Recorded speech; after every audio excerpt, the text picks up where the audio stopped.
Well, hello everybody. I want to give updates on Charlie Kirk's assassin, and it's clearly now looking very much like it's Tyler Robinson, a local from Utah, 4-year scholarship receiving engineering would-be student. I don't know if he's enrolled or not.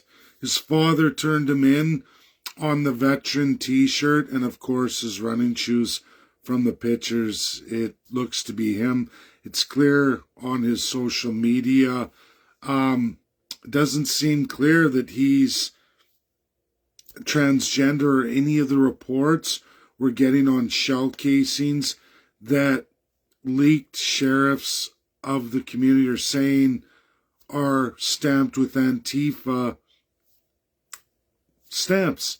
And I want to be clear here when it comes to these shell casings, and it actually Jonathan shared, Baha'i shared from X, folks who were looking at that.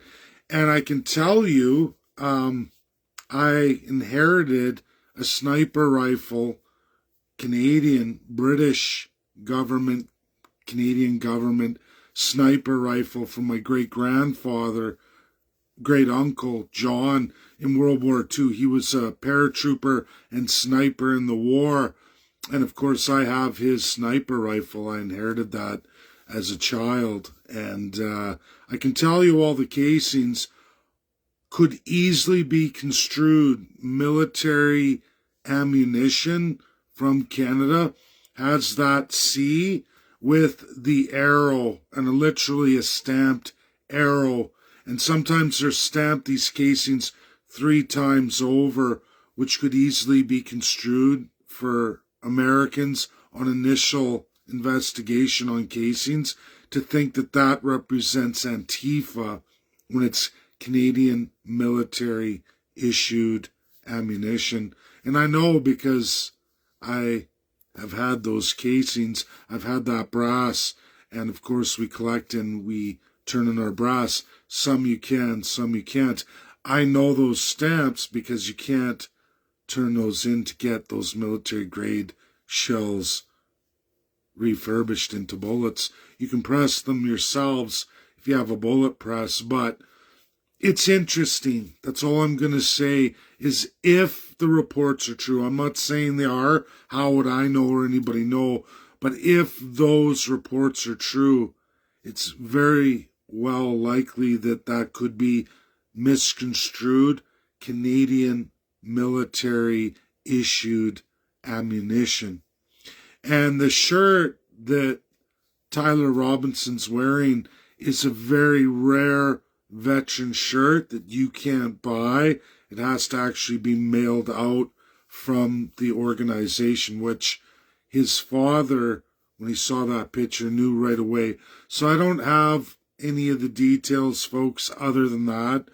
I have looked at ammunition here in Canada with those stamps, and I've looked at what Antifa has done in Europe in the past on stamps, the modern Antifa movement, and it could easily be misconstrued Canadian ammunition for modern Antifa movement ammunition.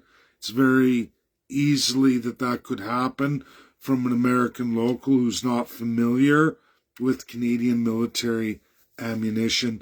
30-30, 30-06 are 2 calibers that are very, very common Canadian military grade ammunition here in Canada.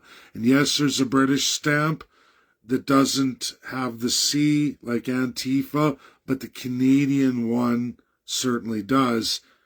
And it does look a lot like what could be misconstrued as Antifa stamped brass. Somebody marking it that way. That's a fact. I just want to share that. I want to update people and let people know. Again, I'm not saying that's what investigators have found or that's official. I'm just giving you that if that is what has been found and reported, and if that's the case, it could easily be Canadian military issue brass, bullets, casings, live rounds. That's my video. Determine what you want to do with it. Share or not. That's up to you.